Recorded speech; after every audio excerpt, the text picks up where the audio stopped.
નમસ્કાર વિદ્યાર્થી મિત્રો, આજના આ વિડીયો લેક્ચરમાં આપનું હાર્દિક સ્વાગત છે. આપણે વાત કરીએ છીએ સ્ટાન્ડર્ડ 11ની ગુજરાત બોર્ડ અને ઇંગ્લિશ એઝ અ સેકન્ડ લેંગ્વેજની. એમાં જે આપણે વાત કરવાના છીએ થર્ડ યુનિટના સેકન્ડ રીડની, અને ટાઇટલ શું છે? Woodman spare that tree. આખું ટાઇટલ તમે જુઓ ને એટલે તમને એવું લાગે કે આ પહેલો શબ્દ છે વુડમેન. વુડમેન એટલે શું?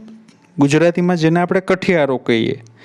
તો આખું ટાઇટલ છે ને, ટાઇટલ એનો જે ફ્રેઝ છે, 4 શબ્દો છે એટલે આપણે એને ફ્રેઝ કહીએ, શબ્દ સમૂહ કહીએ.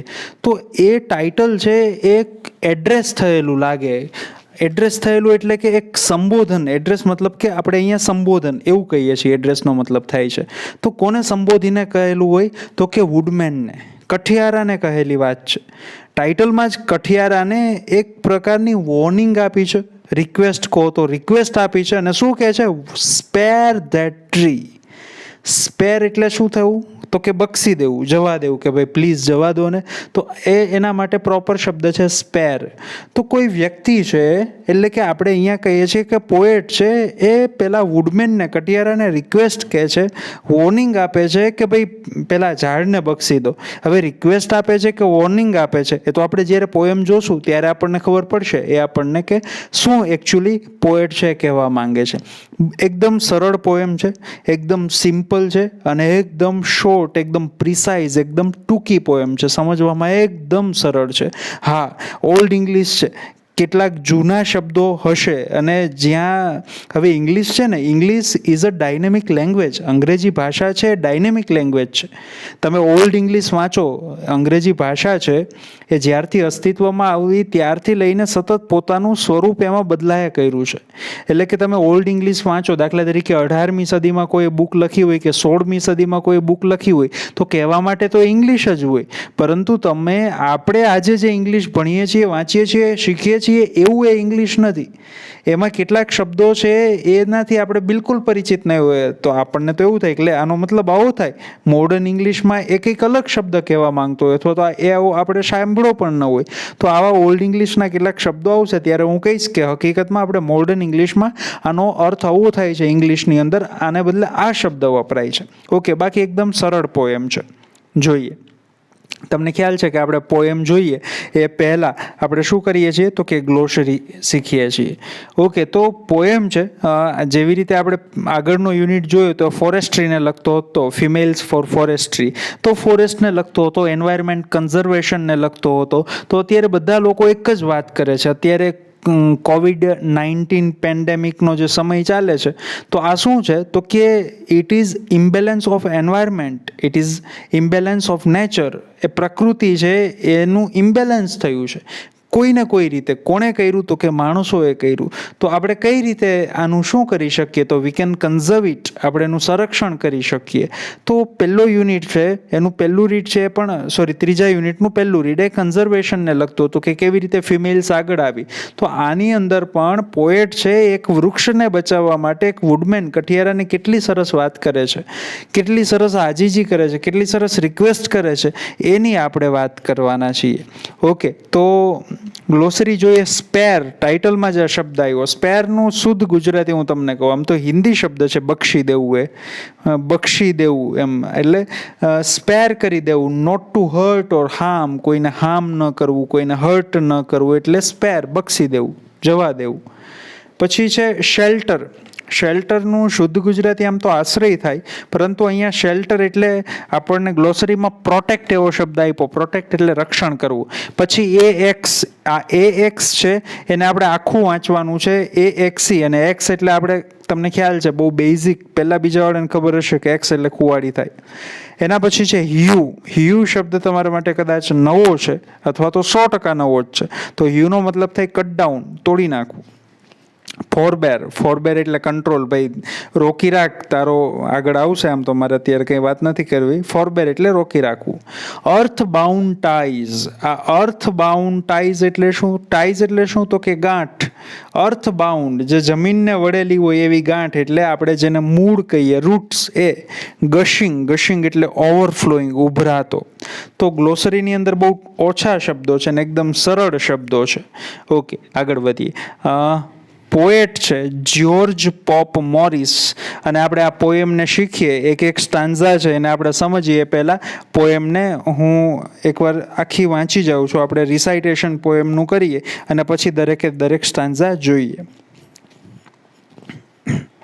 વુડમેન સંબોધીને કહે છે કે woodman spare that tree, touch not a single bough.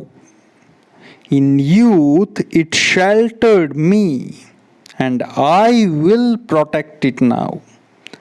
It was my forefather's hand that placed it near his cot. There, woodman, let it stand. Thy axe shall harm it not. That old familiar tree, whose glory and renown are spread over land and sea. And wouldest thou hew it down, woodman, forbear thy stroke. Cut not its earth-bound ties, oh, spare that aged oak, now towering to the skies. When but an idle boy, I sought its grateful shade in all their gushing joy. Here too my sisters played, my mother kissed me here, my father pressed my hand. Forgive this foolish tear, but let that old oak stand. Poet George pop Morris. આટલી poem છે. હવે આપણે પોએમને સમજીએ, એનો દરેક stanza વ્યવસ્થિત રીતે સમજીએ. પહેલાં આપણે પોએટ વિશે કંઈ જાણકારી જરૂરી નથી. પોએટનું નામ પણ આ લોકો નથી પૂછતા કે આ પોએમ કોણે લખી છે એક્ઝામની અંદર, પરંતુ તમને બેઝિક માહિતી હોવી જોઈએ. એટલા માટે તમારી સામે એક નવી સ્લાઇડ મેં બનાવી છે. તમે જે ફોટો જુઓ છો જ્યોર્જ પોપ મોરિસનો છે. George pop Morris was an American editor, poet and song writer. તો એ એડિટર પણ છે, કોઈ ન્યૂઝપેપરમાં એમણે કામ કર્યું હશે અથવા કોઈ મેગેઝિનમાં કામ કર્યું હશે. પોએટ તો છે જ, આપણે એની પોએમ ભણીએ છીએ, અને સોંગ રાઇટર પણ છે, ગીતો લખ્યા છે. બોર્ન, જન્મ ક્યારે થયો? તો કે 10th of October 1802, 1802ની અંદર એમનો જન્મ થયો, પેનેસલેવિયા, યુનાઇટેડ સ્ટેટ્સની અંદર. ડાઇડ, એમનું મૃત્યુ ક્યારે થયું? તો કે 6 જુલાઈ 1864, 1864માં ન્યૂયોર્કની અંદર, યુએસ, અમેરિકામાં જેમનો જન્મ થયો અને અમેરિકામાં જેમનું મૃત્યુ થયું. ઓકે, હવે આપણે 4 સ્ટાન્ઝાને આપણે ડિવાઈડ કર્યા છે અને એને આપણે અલગ અલગ રીતે જોઈશું, અલગ અલગ સ્લાઇડની અંદર. એકદમ સરળ છે, એકદમ સહેલું છે. વુડમેન, હે કઠિયારા. હા, બીજી એક વસ્તુ કે પેન્સિલ અથવા પેન તમારી સાથે રાખજો, જ્યાં તમને જરૂર પડે ત્યાં સ્પેલિંગનો અર્થ લખી લેજો. વુડમેન, હે કઠિયારા, સંબોધીને કહે છે, એડ્રેસ કરીને કહે છે. આખી પોએમ છે એ જ્યોર્જ પોપ મોરિસે એક જ વ્યક્તિને સંબોધન કર્યું છે. કોણ? તો કે વુડમેન, પેલો કઠિયારો. વુડમેન, હે કઠિયારા, સ્પેર ધેટ ટ્રી, કે પેલું વૃક્ષ છે ને એને તું છોડી દે, એને તું બક્ષી દે, એને તું હેરાન ન કર. Please don't harm it at all, એને નુકસાન ના કર. Touch not a single bough, BOUGH, એનું ઉચ્ચારણ બાવ થાય છે, અને બાવ એટલે ઝાડની ડાળી, થાળી નહીં, સોરી, બ્રાન્ચ આપણે જેને કહીએ. ટચ નોટ અ સિંગલ બાવ, કે ગમે તેમ કરીને એક ઝાડની ડાળી પણ તું ન અડતો, નુકસાન કરતો એટલે થડ કાપવાની વાત તો દૂર રહી, પણ એક નાની એવી ડાળી પણ ન કાપતો. શું કામે ન કાપતો? એનું કારણ આપે છે. ઇન યુથ, કારણ કે એ યુવાનીની અંદર, મારી યુવાનીની અંદર, હું જ્યારે નાનો હતો ત્યારે, ઇટ શેલ્ટર્ડ મી. શેલ્ટર એટલે આશ્રય આપવો.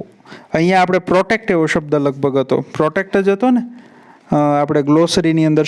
હા, શેલ્ટર એટલે પ્રોટેક્ટ એટલે રક્ષણ કરવું. તો અહીંયા આશ્રય આપવો અથવા તો રક્ષણ કરવું એવું થાય. સાચું એટલે શેલ્ટર એટલે આશ્રય આપવો થાય. પ્રોટેક્ટ કંઈ ખોટું નથી, એવું હું નથી કહેવા માંગતો. In youth it sheltered me, કારણ કે યુવાનીની અંદર હું જ્યારે નાનો હતો ત્યારે આ વૃક્ષ જેને તું કાપવા આવ્યો છો એણે મને આશ્રય આપ્યો હતો. And I will protect it નાઉ, અને હવે હું તેનું રક્ષણ કરીશ. તમે 11th છો, આપણે આગળ જતાં ટેન્સ ભણશું. તમે એવું ભણીને આવ્યા હશો અથવા તો એવું તમારા ધ્યાનમાં હશે કે આઈ અને વી સાથે હંમેશા શેલ જ વપરાય. એવું કેટલી બધી ગ્રામરની બુક્સમાં પણ લખ્યું હશે ને એવું તમે વાંચ્યું પણ હશે. પણ હવે એવું બિલકુલ નથી. તમે ગમે તેની સાથે શેલ વાપરી શકો, ગમે તેની સાથે વિલ વાપરી શકો. ઇવન આઈ અને વીની સાથે પણ વિલ વાપરી શકો. શું ડિફરન્સ છે? તો કે વિલ ડિનોટ્સ વિલ પાવર. વિલ છે ને એ ઈચ્છા શક્તિ દર્શાવે. તમે એમ કરશો જ ભવિષ્યમાં એવું કહેવા માંગતા હો ને, એવો તમારો જ્યારે ભાવ હોય ને ત્યારે વિલ વાપરો. અને અહીંયા પોએટ એવું જ કહેવા માંગે છે કે આઈ વિલ પ્રોટેક્ટ ઇટ નાઉ. તું ગમે તે કર, હે કઠિયારા, તું કાપવા આવ્યો છો કે whatever you will do, તું જે પણ કરીશ, પણ I will protect it now. હવે તો હું એનું રક્ષણ કરીશ જ. ઈટ વોઝ, આ ટી છે ને, ટી, ત્યાં આપણે શું વાંચવાનું છે? ઈટ વાંચવાનું છે, માત્ર ટી નથી. પ્રિન્ટિંગ એરર પણ નથી. ઈટ લખી શકો તમે તમારી ટેક્સ્ટ બુકમાં. It was my forefather's hand. Forefather એટલે પૂર્વજો, જેને આપણે કહીએ એ. તો it was my forefather's hand, કે આ વૃક્ષ છે એ અમારા પૂર્વજોના હાથે. That placed it near his cot. નાનો પલંગ હોય ને એને કોટ કહેવાય, COT. અને પ્લેસ એટલે આમ તો જગ્યા થાય, પરંતુ અહીંયા રોપવું એવો થાય કે it was my forefather's hand that placed it near his cot. કે અમારા પૂર્વજોના હાથે, અમારા પૂર્વજોએ અથવા તો મારા દાદાએ એમના પોતાના પલંગની પાસે આ વૃક્ષને રોપ્યું હતું, અને તું અત્યારે એને કાપવાની વાત કરે છે. ઓકે, આગળની સ્લાઇડ જોઈએ. ધેર વુડમેન, કે હે કઠિયારા, ત્યાં. લેટ ઇટ સ્ટેન્ડ, જ્યાં છે ને ત્યાં જ રહેવા દે, તું એને અડતો પણ નહીં. ધાય એક્સ, આ THY, ધાય છે એ ઓલ્ડ ઇંગ્લિશ છે. એનું ન્યૂ ઇંગ્લિશ, એના માટેનો નવો શબ્દ શું થાય? તો કે THY બરાબર યોર, YOUR, તારી અથવા તારો. એક્સ આગળ આવી ગયું, એને આખો સ્પેલ કરવાનો છે, AXE. Thy ex shall harm it not, કે જ્યાં છે ત્યાં જ રહેવા દે કઠિયારા, અને તારી કુવાડી છે એને નુકસાન ન પહોંચાડવી જોઈએ. ધેટ ઓલ્ડ ફેમિલિયર ટ્રીઝ, કારણ કે ઓલ્ડ છે, જૂનું વૃક્ષ છે, ગરડું છે. ફેમિલિયર જાણીતું છે, જૂનું ને જાણીતું વૃક્ષ છે. તારી કુવાડી એને નુકસાન ન પહોંચાડવી જોઈએ. whose glory and renown, glory એટલે આપણે શું કહીએ કે એકદમ કીર્તિ, જેના માટે પ્રોપર શબ્દ છે કે whose ગ્લોરી, કે જેની કીર્તિ, એન્ડ રિનોન અને શાન, એની કીર્તિ અને શાન છે. આપણે ગ્લોરી ઉપરથી એક શબ્દ બહુ કોમન વાપરીએ છીએ, ગ્લોરિયસ. તો ગ્લોરિયસ એટલે એકદમ કીર્તિમાન. whose glory and renown, કે જેની કીર્તિ અને શાન છે, are spread over, OVER, over land and sea, કે જેની કીર્તિ અને શાન છે. કેની કીર્તિ અને શાન? તો કે આ વૃક્ષની કીર્તિ અને શાન છે એ ફેલાયેલા છે ઓવર લેન્ડ એન્ડ સી. માત્ર જમીન ઉપર જ નહીં સાહેબ, એ દરિયામાં પણ આ વૃક્ષની કીર્તિ અને શાન ફેલાયેલા છે. વુડેસ્ટ thou hew it down, અને તું એને કાપી નાખીશ. ધાવ, THOU, એનો મતલબ થાય YOU. યુ એટલે કાપી નાખવું, ચીરી નાખવું. ડાઉન એટલે પાડી દેવું. અને તું આ વૃક્ષને કાપી નાખીશ, એવી તું વાત કરે છે કે જેની કીર્તિ અને શાન ફેલાયેલા છે. આગળની સ્લાઇડ. વુડમેન, હે કઠિયારા, ફોરબેર thy stroke. ફોરબેર એટલે રોકી રાખ, કંટ્રોલ યોર સેલ્ફ, તારી જાતને કંટ્રોલમાં રાખ. કોને કહે છે? કઠિયારાને કહે છે. એક જ મિનિટ. બરોબર સ્લાઇડમાં છીએ ને આપણે? વુડમેન હે કઠિયારા ફોરબેર દાય સ્ટ્રોક. ફોરબેર એટલે કંટ્રોલમાં રાખ, ટુ કંટ્રોલ યોર સેલ્ફ. ભાઈ તું તારી જાતને કંટ્રોલમાં રાખ. શું કંટ્રોલમાં રાખ? Your stroke. સ્ટ્રોક એટલે ઘા, કે તારો ઘા છે ને જે તે ઉગાયમો છે વૃક્ષને કાપવા માટે, એને કંટ્રોલમાં રાખ, એને રોકી રાખ. Cut not its earth bound ties. Earth bound ties એટલે મૂળિયા. Cut not its earth bound ties, કે ભાઈ મહેરબાની કરીને તું એના મૂળને ન કાપતો. Oh, અરે રે. Spread that spare that aged oak. Spare એટલે બક્ષી દઉં. એજેડ, એજેડ કોને કહીએ? આપણે નથી કહેતા કે આ તો ભાઈ એ તો બહુ મોટી ઉંમરના છે, વયસ્ક છે, તો એને આપણે કહીશું aged. O spare that aged oak, કે પેલા એજેડ ઓકને બક્ષી દે. વયોવૃદ્ધ જે ઓકનું વૃક્ષ છે, ઓ એ કે ઓકનું વૃક્ષ છે. આમ તો આગળના યુનિટમાં જોઈ ગયા ને કે ઓકના જંગલો હોય છે ત્યાં. કે હે કઠિયારા એજેડ ઓકને તું બક્ષી દે.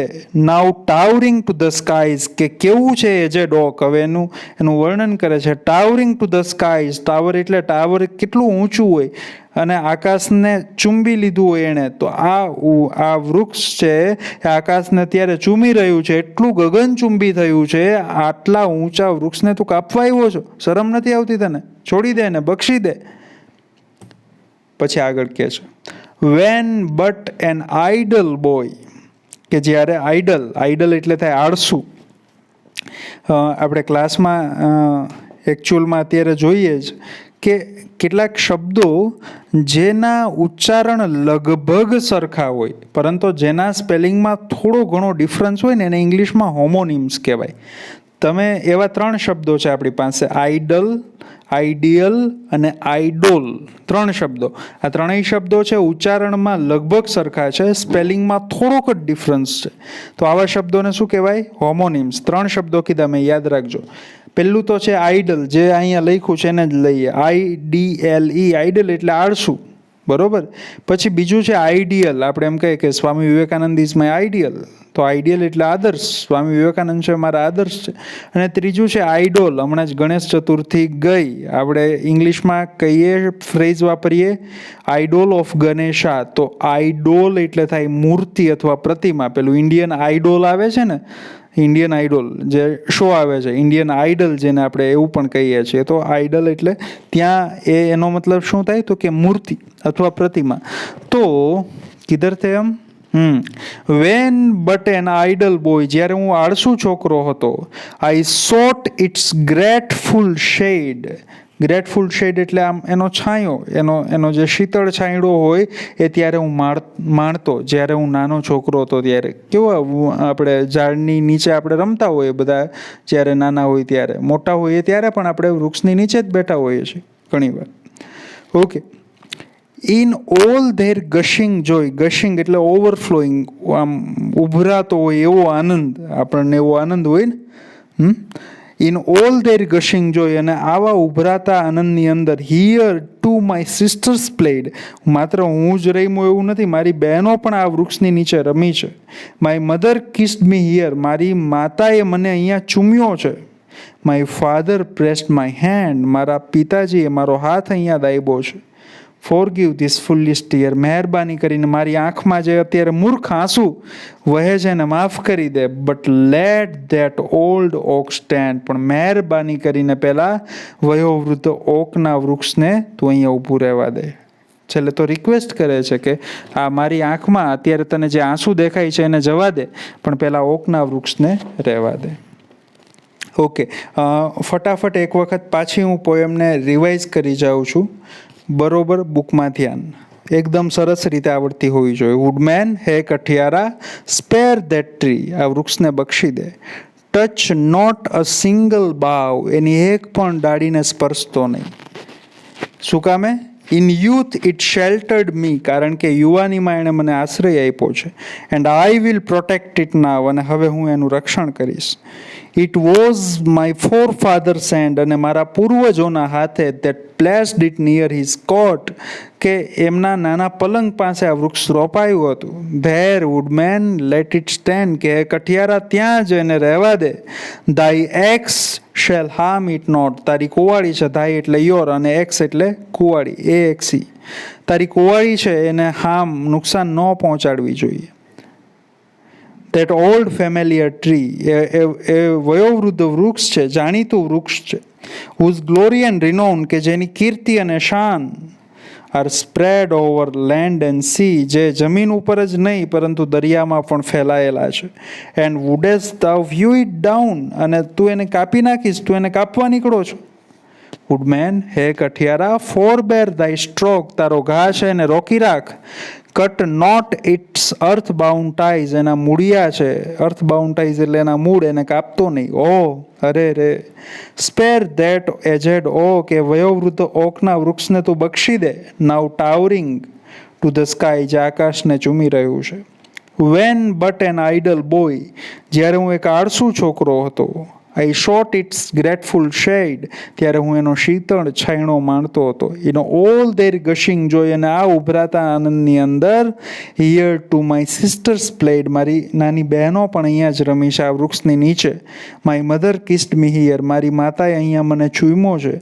My father pressed my hand, મારા પિતાજીએ મારો હાથ અહીંયા દાયબો છે, મને હૂંફ આપી છે. હાથ દાયબો છે મતલબ કે મને હૂંફ આપી છે. ફોરગીવ ધીસ ફુલિશ ટીયર, આ મારા મૂર્ખ આંસુઓને માફ કરી દે. But let that old oak stand, મહેરબાની કરીને એ ઓકને અહીંયા ઊભો રાખવા દે. George pop Morris. અહીંયા આપણી પોએમ પૂરી થાય છે. આપણે પણ જેટલું બને એટલું એન્વાયરમેન્ટને પ્રોટેક્ટ કરીએ, રક્ષણ કરીએ. ઝાડ કાપીએ તો નહીં, પણ મેક્સિમમ વૃક્ષો, હજી ચોમાસું ચાલે છે એટલે મેક્સિમમ વૃક્ષો આપણે પણ વાવીએ આજુબાજુના વિસ્તારમાં, આપણી વાડીએ કે ઘરે કે ગમે તે જગ્યાએ. ઓકે, અહીંયા આવતા લેક્ચરની અંદર આપણે 4th યુનિટ શરૂ કરશું, અને બહુ જલ્દીથી આપણે હવે ગ્રામર શરૂ કરશું. ગ્રામર કેમાંથી આપણે કરશું, હું તમને તમારા જે ગ્રુપ છે એની અંદર એક ગ્રામરનો ફોટોગ્રાફ શેર કરી દઈશ. એ ગ્રામર તમારે ખરીદવાની રહેશે. ક્યારે હું શેર કરું ત્યારે સામેથી હું કહીશ જ તમને કે હવે ટાઈમ આવી ગયો છે. આ પબ્લિકેશનની ગ્રામર લઈ લો, જે બહુ વ્યવસ્થિત હશે, આપણે જોઈ લેશું. બરાબર છે, એ ગ્રામર તમે લઈ લેજો, એટલે આપણે સરસથી એમાં ગ્રામર પણ શરૂ કરી દઈશું. આપણે બહુ મોડરેટ સ્પીડમાં, બહુ યોગ્ય સ્પીડમાં જઈ રહ્યા છીએ. બહુ સ્પીડ પણ નથી, એકદમ શાંતિથી પણ નહીં, એટલે આમ પ્રોપર આપણે વેની અંદર જઈ રહ્યા છીએ. અને આપણે બહુ નિયત સમય પહેલાં આપણે આપણો સિલેબસ છે પૂરો કરશું. એટલે બીજી કંઈ પણ ચિંતા કર્યા વગર જ્યારે પણ લેક્ચર તમે જુઓ, સાંભળો, ત્યારે વ્યવસ્થિત રીતે પૂરેપૂરા ડેડિકેશનથી સાંભળો. એને બીજી વાર પાછું રિપીટ ન કરવું પડે એ રીતે. અને ઘણા સ્ટુડન્ટ્સનો મેસેજ આવે છે, કોલ આવે છે કે ગ્રામરનું શું, તો આપણે ગ્રામર છે એ શરૂ કરશું. ગ્રામર આપણે અમુક યુનિટ શરૂ થઈ જાય, પૂરા થઈ જાય, 4 યુનિટ પૂરા થઈ જાય પછી આપણે ગ્રામર ઉપર જઈશું. અને ગ્રામર શેમાંથી કરશું એ હું તમને તમારા ગ્રુપમાં ફોટો શેર કરીશ કે આ ગ્રામર છે એ તમે લઈ લો. બરાબર, તો આપણે એમાંથી ગ્રામર પણ શું. ઓકે, અહીંયા સુધી રાખીએ છીએ. આવતા લેક્ચરમાં આપણે પાછા આવી જ રીતે વર્ચ્યુઅલી મળશું. જરૂર લાગે તો ફરીથી આ લેક્ચરને રિપીટ કરજો, ફરીથી જોજો. Okay, thank you.